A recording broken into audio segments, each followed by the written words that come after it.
Power soccer is actually just like the outdoor game. The laws are just about the same, and we just have a couple different rules that allow to make modification for the wheelchair.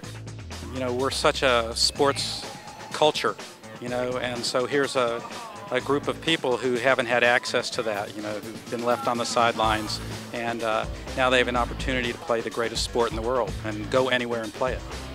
The chairs are power wheelchairs. They have batteries in them. They can be all souped up to as fast as they want to go. As far as the game, they are regulated to a speed. So they'll do speed testing before the game to make sure they're not too fast, and then they'll do speed testing after the game to make sure nothing has been modified at all. For Power Soccer, we use what we call a foot guard, and it's an attachment that we mount to the sides of our chairs, and you're allowed to have the foot guard 13 inches out from your front wheels so that you're not too far out, but you have enough space to kick and push the ball.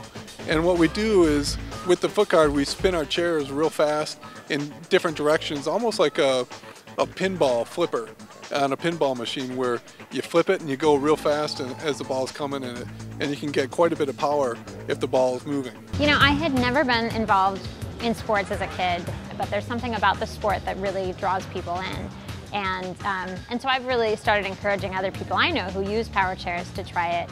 You know, I think the greatest testament to power soccer is seeing the reactions of people when they see it for the first time. This isn't something, oh, well, you know, it's great that those poor disabled kids have something to do. No, that's not why we're here. This is a real sport like any other sport. And I know for me, it's been quite a process becoming an athlete and developing that identity and understanding what that means. In Polish football, we can say, okay, we're an international organization, we have already a World Cup, and we have the same rules all over the world. Firstly, I define myself as a human being, not as a person with a disability, you know. So I think humans have noticed that everybody got to play something with other people, even people with disabilities. Winning the World Cup was surreal, and I think it's still a dream that I'm living every day, because every time I get out on the court, I'm reminded of that experience of we played France and we went to a 1-1 tie.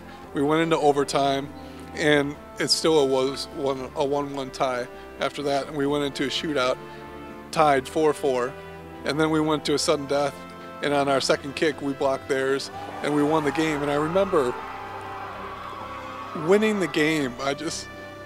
The guy next to me, one of my players next to me, he's like, did we just win?